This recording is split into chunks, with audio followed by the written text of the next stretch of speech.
प्रभु बाहर आए अपने सखाओं के साथ में और सखाओं से कहने लगे भैया हम एक खेल खेलेंगे। सखा बोले कौन सा खेल?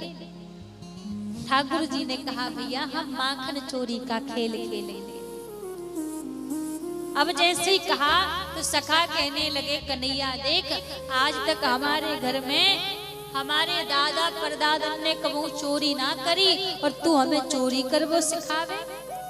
ठाकुर जी बोले भैया तुम्हें पता है गैया हम चरावे मेहनत हम करें और जितनों भी माखन निकले सो तुम्हारी मैया जाकर मथुरा वारन को बेचावे।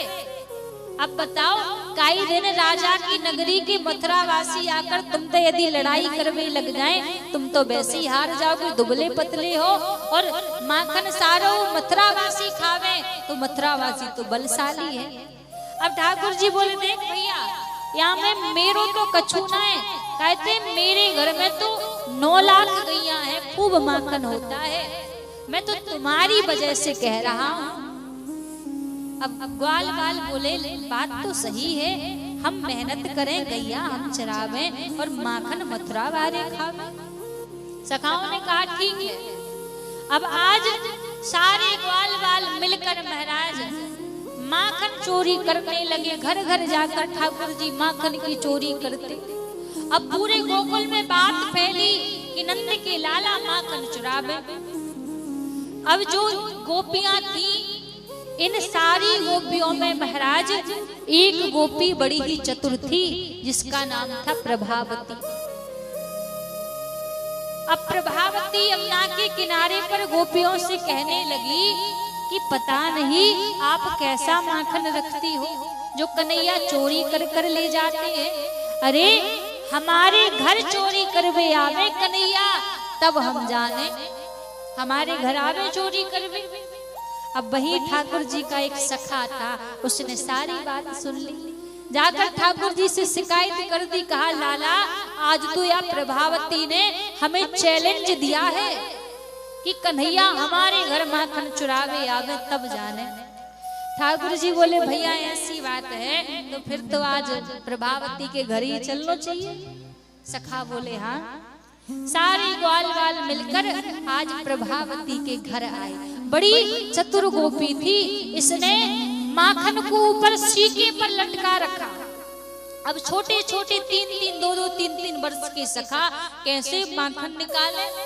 अब महाराज एक दूसरे ने टोली बना ली और सबसे ऊपर ठाकुर जी चढ़े हैं। अब ठाकुर जी माखन निकाल निकाल कर दे रहे हैं, सारे ग्वाल वाल माखन खा रहे हैं। ठाकुर जी ने माखन खाया, इतने में क्या हुआ प्रभावती आ गई। जब प्रभावती आई तो सारे ग्वाल वाल भाग गए और ठाकुर जी सीके पर लटके रह गए। अब प्रभावती ने ठाकुर जी को पकड़ लिया और कहने लगी आपकी मैया कहती है ना हमारे कन्हैया चोरी नहीं करते, आज रंगे हाथ पकड़ा है, तुम्हें यहाँ पर बांध कर अभी तुम्हारी मैया को लेकर आऊंगी।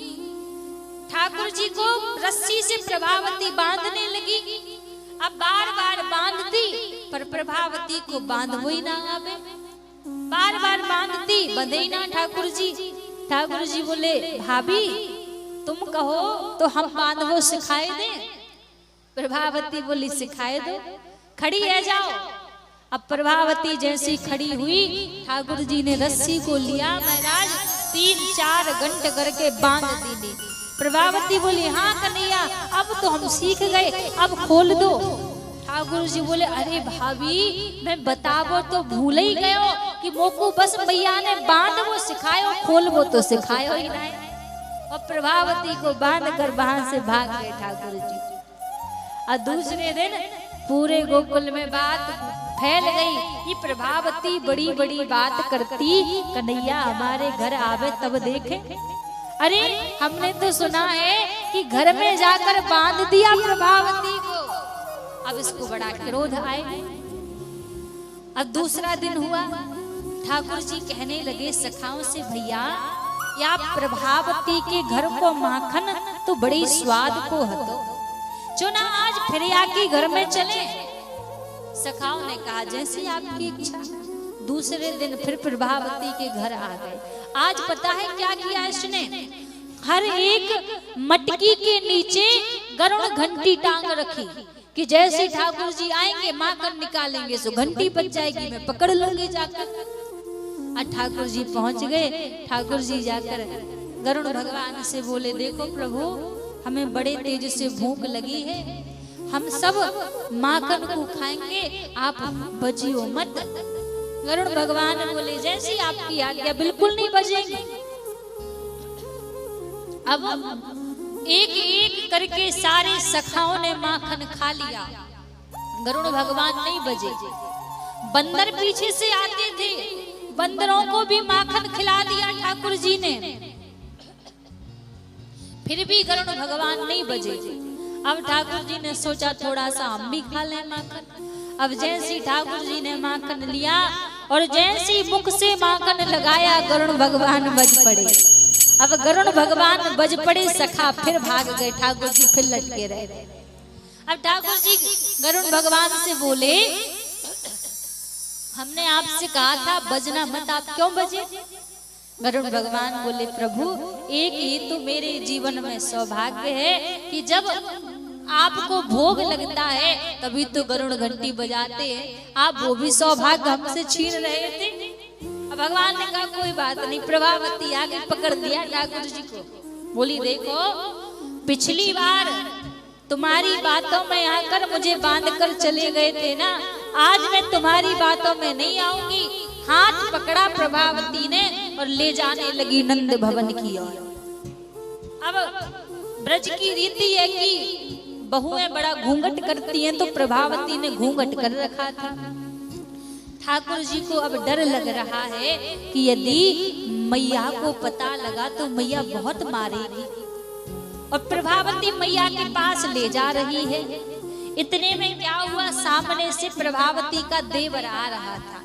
ठाकुर जी बोले, देख भाभी, तूने इतनी देर से मेरो हाथ पकड़ रखो है, भाभी या हाथ को छोड़ के दूसरो हाथ पकड़ ले, या हाथ में बड़े तेज से पीड़ा है रही है, या को छोड़ दे दूसरो पकड़ ले।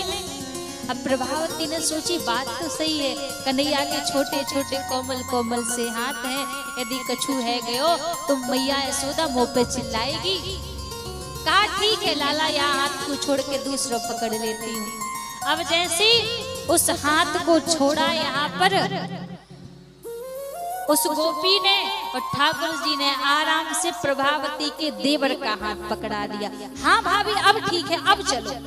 अब जैसे यहाँ से प्रभावती गई, यहाँ से दौड़ लगाकर पीछे के द्वार से ठाकुर जी सबसे पहले मैया के पास पहुंच गए।